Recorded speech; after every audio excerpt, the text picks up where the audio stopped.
정치자 여러분, 새로 오픈한 명품 매장 앞에 딱 서 있다고 한번 상상해 보시죠.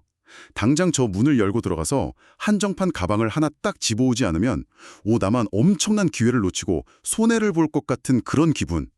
아마 주식하시는 분들이라면 되게 익숙하실 겁니다. 네, 그 FOMO라고 하죠. 소외될까봐 두려운 마음. 그거 진짜 참기 힘들거든요. 맞아요. 그런데 오늘 우리가 들어갈 이 심층 분석 자료들을 꼼꼼히 뜯어보면 주식시장에도 이와 똑같은 환상이 존재한다는 걸 알 수 있습니다. 당장 2026년 4월 14일 코스피 시장에 무려 5개의 핫한 테마 ETF가 쏟아지거든요. 반도체, 우주테크, AI 메모리부 진짜 지금 시장에서 제일 잘 나가는 키워드들은 다 모였더라고요. 그러니까요. 이름만 들어도 당장 계좌에 막 쓸어 담고 싶어지는 화려한 상품들인데 과연 지금 듣고 계신 여러분이 당장 올라타야 할 진짜 기회일까요? 아니면 개인 투자자들의 심리를 이용해 정교하게 설계된 일종의 덫일까요? 와, 아주 날카로운 오프닝입니다.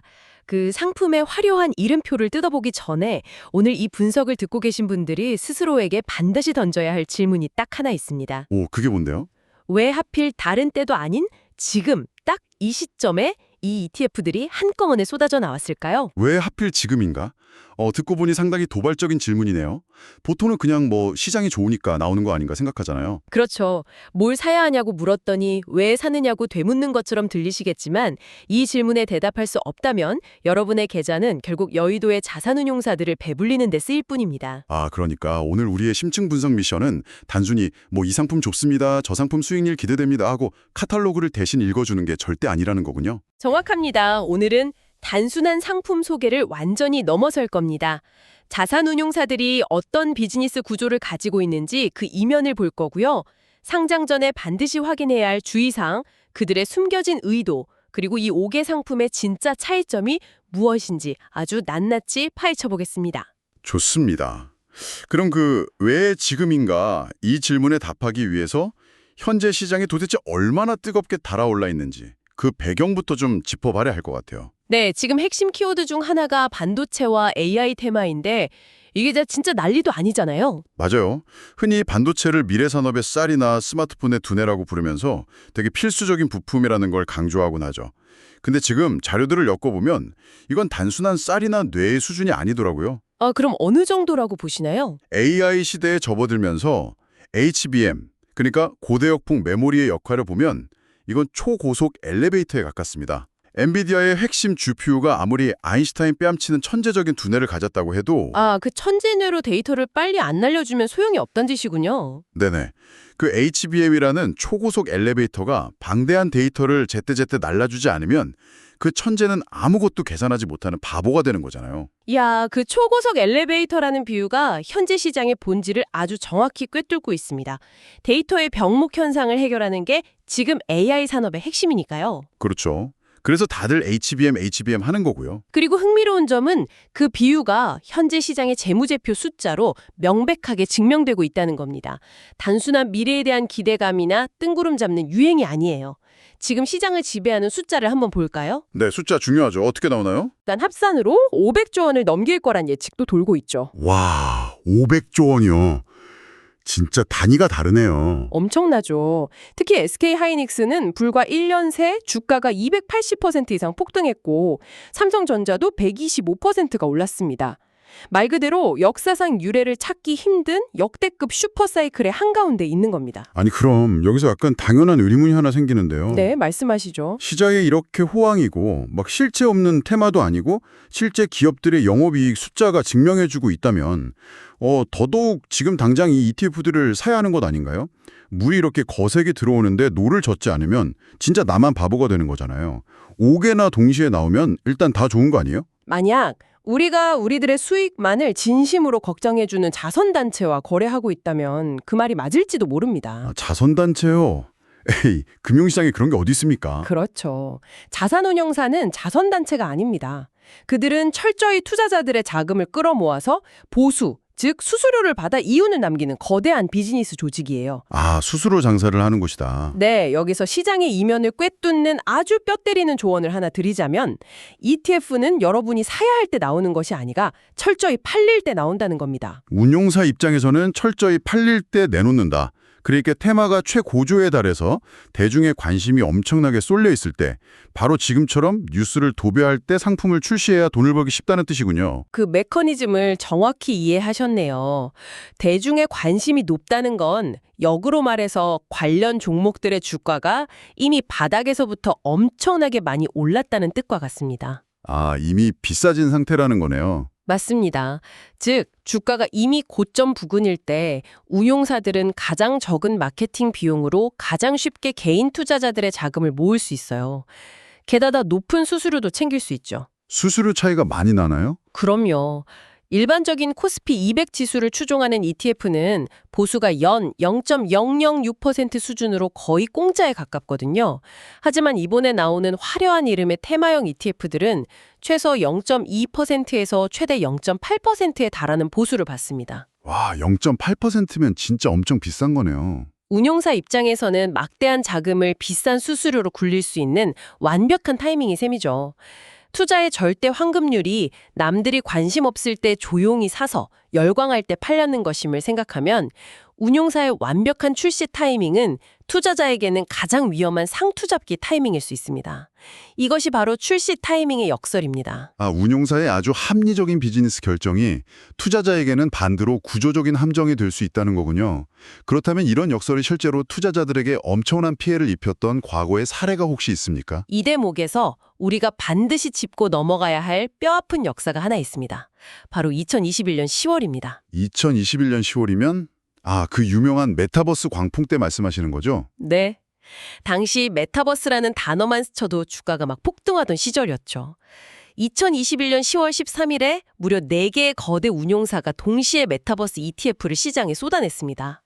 지금 5개가 동시에 나오는 이 상황이랑 소름 돋을 정도로 놀랍도록 닮아있네요. 똑같죠. 상장 직후 한 달 만에 수익률이 27% 치솟으면서 대중들은 열광했습니다. 하지만 불과 한 달 뒤에 금리 인상 이슈와 함께 고점을 딱 찍고 그 ETF들이 어떻게 됐을까요? 제 기억이 맞다면 말 그대로 계좌가 녹아내리는 대폭락이었습니다. 거의 재앙 수준이었죠. 맞습니다. 당시 대장주로 불리던 자이언트 스텝 같은 기업은 고점 대비 93% 이상 폭락했고요. 위메이드나 컴투스 같은 게임주들도 80% 이상 무너졌습니다. 영원히 오를 것 같던 메타버스 가상부동산 가치도 그때 완전히 박살이 났잖아요. 네, 90%가 증발했죠. 결국 수많은 자금이 몰렸던 메타버스 ETF들은 순자산이 쪼그라들면서 줄줄이 상장 폐지되는 끔찍한 결말을 맞았습니다. 운용사들은 초기에 비싼 보수를 챙겼지만 고점에 들어간 개인 투자자들만 그 돌이킬 수 없는 손실을 떠안았죠. 아니 잠깐만요. 그 부분에 대해서는 제가 청취자분들을 대신해서 약간 예리하게 반론을 제기해 볼게요. 네, 얼마든지요. 메타버스 사례가 비극적인 건 맞는데 솔직히 그때는 실체도 뚜렷하지 않은 그냥 지대감 원툴 아니었습니까? 언제 돈을 벌지도 모르는 꿈에 투자한 거잖아요. 그렇죠. 실체가 부족하긴 했죠. 하지만 지금 AI나 반도체는 완전히 다릅니다. 아까 말씀하셨듯이 삼성전자 57조, 하이닉스 40조, 확실한 실적이 숫자로 팍팍 찍히고 현금이 막 들어오고 있잖아요. 이번엔 다르다고 자신 있게 말할 수 있지 않나요? 아주 훌륭한 반론입니다. 하지만 투자의 역사에서 이번엔 다르다는 말은 가장 비싼 대가를 치르는 진짜 위험한 문장이에요. 과연 테마의 진이나 기업의 실제 가치만이 문제일까요? 실적이 나오면 주가도 당연히 따라가는 거 아닌가요? 2000년대 초반 인터넷 버블 때를 한번 생각해 보시죠. 인터넷이라는 산업 자체는 가짜가 아니라 진짜였고 결국 세상을 완전히 바꿨습니다. 하지만 당시 시스코나 아마존에 투자했던 사람들은 단기적으로 90% 이상의 폭락을 겪어야만 했어요. 산업이 진짜라고 해서 내 계좌의 수익률이 무조건 보장되는 건 아니라는 거군요. 바로 그겁니다. 여기서 가장 중요한 핵심은 가격입니다. 아무리 훌륭한 산업이고 현재 실적이 경이롭다 해도 그 500조 원이라는 엄청난 장밋빛 기대감이 이미 현재 주가의 100%, 200%다 반영되어서 턱없이 비싸진 상태라면 어떨까요? 이미 꼭대기 가격이라는 뜻이군요. 네. 좋은 기업이라고 해서 항상 좋은 주식인 것은 아닙니다. 이미 모든 호재가 가격에 반영되어 있다면 앞으로 벌어질 아주 작은 악재 하나에도 주가는 와르르 무너질 수 있어요. 운용사가 화려한 이름으로 상품을 내놓을 때가 바로 그 가격의 꼭대기일 확률이 높다는 걸 경고하는 겁니다. 테마가 진짜냐 가짜냐, 산업이 성장하냐 마냐가 핵심이 아니라 지금 지불하는 가격이 미래 수익을 담보할 만큼 합리적이냐, 이게 진짜 문제라는 거네요. 정확하게 짚으셨습니다. 자, 그럼 상장 타이밍이 가지는 구조적인 위험성은 우리 청취자분들도 충분히 인지하셨을 것 같습니다. 이제 본격적으로 돋보기를 들이대고 4월 14일에 상장하는 5개 상품의 속살을 좀 뜯어보죠. 이미 시장에 반도체 ETF가 수십 개나 되는데 이번에 나오는 하나자산운용의 원큐 K반도체 톱2 시리즈는 대체 기존 상품들이랑 뭐가 다른 건가요? 이 상품들을 뜯어보면 운용사들이 개인 투자자의 어떤 심리를 공략하는지 명확히 보입니다. 첫 번째 함정, 바로 레버리지입니다. 레버리지요? 네, 1QK 반도체 톱2 플러스라는 상품을 한번 보시죠. 이 상품은 삼성전자와 SK 하이닉스 딱 두 종목만 담습니다. 그런데 이름 뒤에 붙은 저 플러스 기호를 주목해야 해요. 그냥 뭐 좋은 거 더 준다는 시각적인 장식 아닌가요? 절대 아닙니다. 저간 성과를 위아래로 증폭시키는 레버리지 성격이 섞여 있다는 뜻입니다. 아니 잠깐만요. 이름 뒤에 플러스가 붙은 게 레버리지라고요? 제 경험상 레버리지는 시장에 쭉쭉 오를 때는 수익이 2배로 나서 좋지만 시장에 오르락내리락 횡보하는 장에서는 계좌가 그냥 살살 녹아버리던데요. 이걸 굳이 지금같이 고점 논란이 있는 시점에 내놓는다는 건 너무 위험한 설계 아닙니까? 와, 그 원리를 정확히 알고 계시네요. 바로 그 살살 녹아버리는 현상을 금융공학에서는 변동성 드래그라고 부릅니다. 이 메커니즘을 아주 간단한 수학으로 한번 풀어볼까요? 네, 한번 해보죠. 만약 여러분이 100원을 투자했는데 시장이 10% 하락하면 90원이 됩니다. 다음 날 시장이 다시 10% 오르면 어떻게 될까요? 90원에 10%인 9원이 오르니까 99원이 되네요. 원래 100원으로 못 돌아가고 1% 손실이 나네요. 그렇죠. 가만히 앉아서 1% 손실을 보는 겁니다. 그런데 여기에 레버리지가 걸려 있다면 어떨까요? 100원에서 시작해 20%가 하락해서 80원이 되고 다음 날 다시 20%가 오르면 80원에 20%면 16원이니까 합치면 96원이네요. 와, 시장 지수는 제자리로 돌아왔는데 내 계좌는 4%나 날아가는 거군요. 맞습니다. 박스권에서 주가가 횡보만 해도 원금이 눈 녹듯 사라지는 아주 치명적인 구조죠. 그래서 이 상품은 장기 투자용이 절대 아닙니다. 방향성을 100% 확신할 때만 들어가는 단기 베팅용 칼날이라고 보셔야 합니다. 와, 횡보장에서는 가만히 있어도 원금을 갉아먹는다. 이 변동성 드래그라는 메커니즘을 들으니까 레버리지가 얼마나 무서운지 확 와닿네요. 모르면 그냥 당하는 거잖아요. 그렇죠. 그런데 같은 운용사에서 나온 1Q K반도체 탑2 채권 혼합 50이라는 상품은 느낌이 좀 다릅니다. 이건 운용 보수를 보니까 연 0.01%더라고요. 테마형 ETF 보수가 보통 0.5에서 0.8% 수준인데 0.01%면 사실상 공짜 아닙니까? 왜 운용사가 이런 돈 안 되는 상품에 내놓는 거죠? 운용사 입장에서는 일종의 미끼 상품, 즉 로스 리더이자 연금 계좌에 장기 자금을 묶어두기 위한 전략적인 포석입니다. 이 상품은 이름 그대로 변동성이 큰 주식 50%와 안전자산인 채권 50%를 딱 섞어 놓았거든요. 아, 그래서 채권 혼합이군요. 네, 테마의 화려함은 좀 덜하지만 사실 오늘 상장하는 5개 상품 중에 가장 보수적이고 합리적인 방어형 상품입니다. 특히 이 보수 0.01%는 장기 투자할 때 복리 효과를 엄청나게 극대화해줍니다. 하긴 수수료 무시 못하죠. 10년, 20년 투자할 때 연 0.5%의 수수료 차이는 나중에 여러분의 최종 수입금을 수백, 수천만 원 단위로 갉아먹으니까요. 향후 금리 인하기에 채권에서도 자본 차익을 기대할 수 있으니 변동성이 두려운 장기 투자자나 퇴직연금 계좌에는 오히려 이게 가장 적합한 숨은 진주일 수 있습니다. 오, 0.01%면 수수료로 복리 수익 갉아먹힐 걱정은 확실히 덜겠네요. 자, 그럼 여기서 정말 투자자들을 헷갈리게 만드는 두 번째 함정으로 넘어가 보겠습니다. 바로 미래 테마의 끝판왕, 우주테크입니다. 네, 우주테크 진짜 뜨겁죠. 미래에셋의 타이거 미국 우주테크랑 한국투자신탁운용의 에이스 미국 우주테크 텍티브가 동시에 나오잖아요.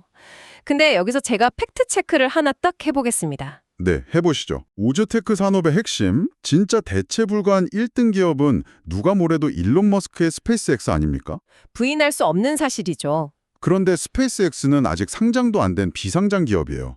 주식시장에서 아예 살 수가 없는데 ETF가 이건 도대체 어떻게 담아서 팔겠다는 거죠? 이야, 그 부분이 바로 수많은 개인 투자자들이 놓치는 이른바 프롱시 투자의 함정, 즉 대리 투자의 맹점입니다. 이 우주 ETF들의 구조를 제가 아주 쉽게 비유를 하나 들어볼게요. 네, 어떤 비유죠? 여러분이 사는 동네에 엄청나게 장사가 잘 될 것 같은 스페이스X라는 치킨집이 곧 오픈할 예정입니다. 근데 아직 오픈 전이라 그 치킨집 자체에는 지분 투자를 할 수가 없어요.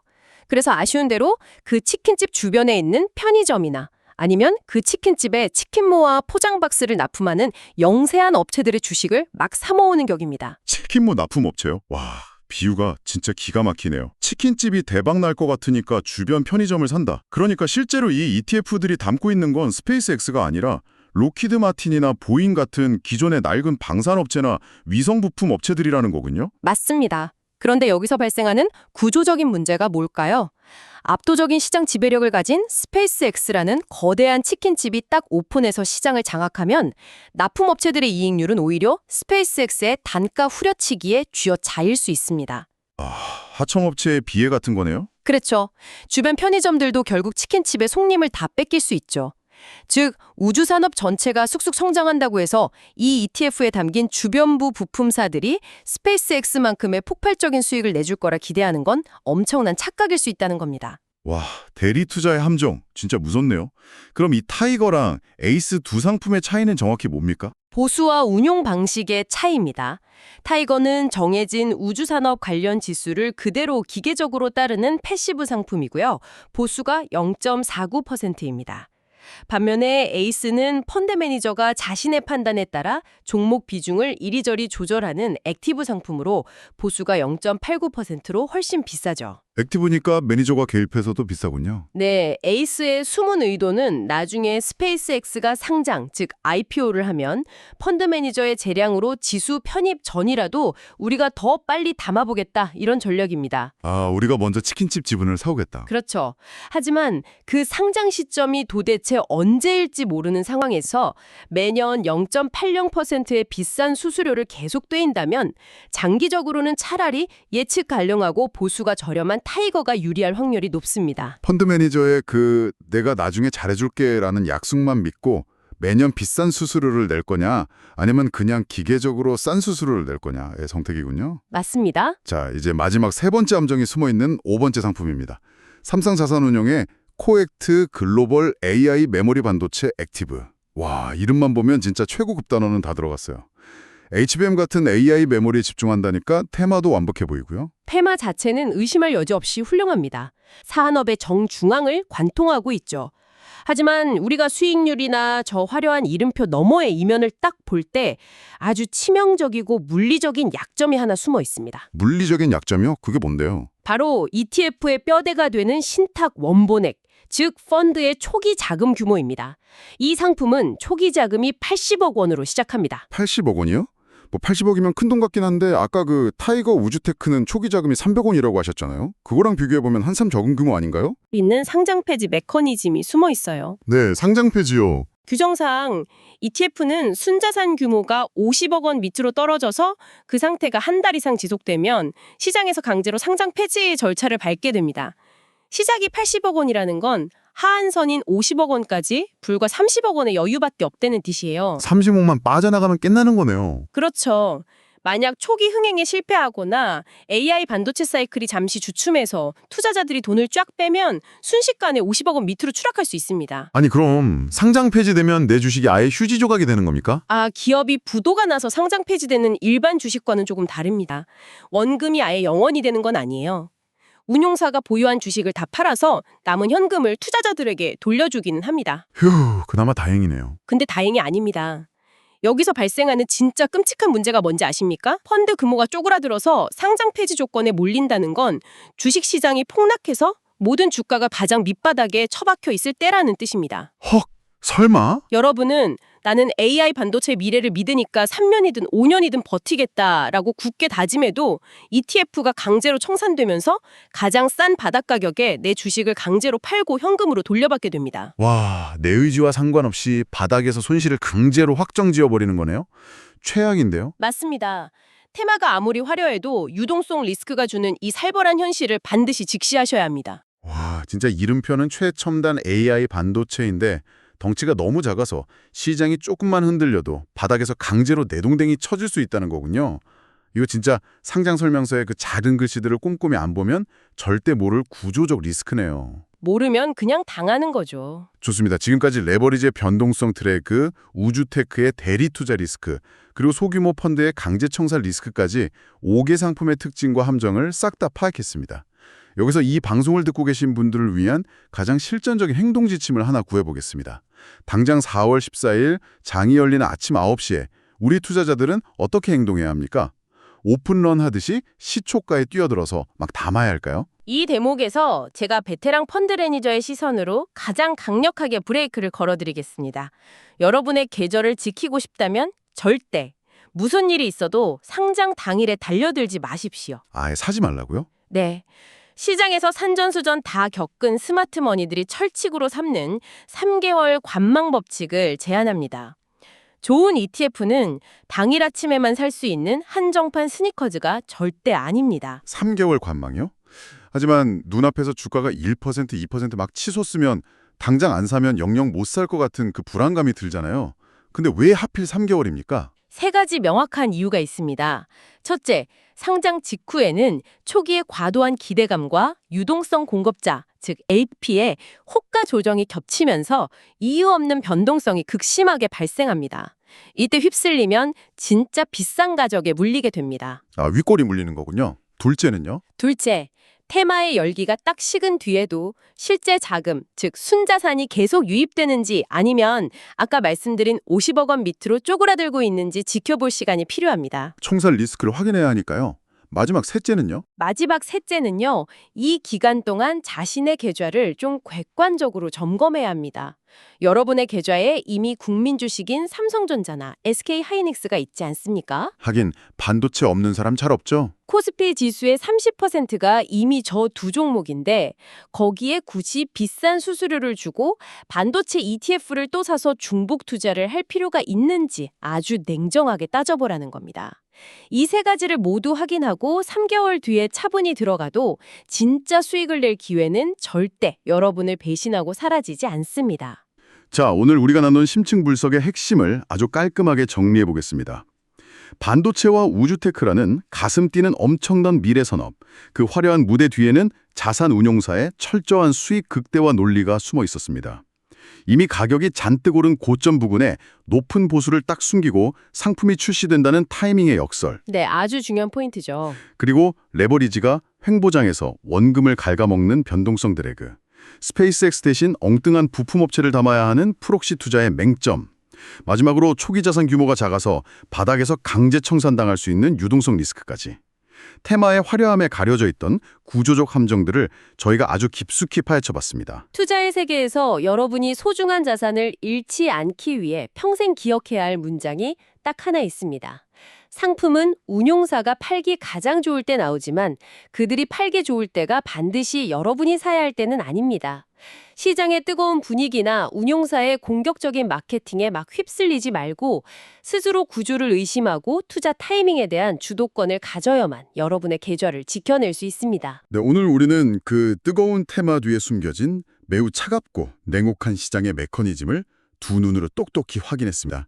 지금 이 방송을 듣고 계신 여러분께 오늘 분석을 마무리하면서 한번 가만히 생각해 볼 만한 묵직한 질문을 하나 던지고 싶습니다. 네, 어떤 질문일까요? 지금 당장 여러분의 주식 계좌를 딱 열어보세요. 그 안에서 여러분에게 가장 큰 기쁨을 주고 있는 최고의 효자 종목은 과연 어떤 주식인가요? 남들이 모두 열광하며 뉴스 상단에 화려하게 장식했을 때 막 덩달아 가슴이 뛰어서 따라 샀던 화려한 이름의 ETF입니까?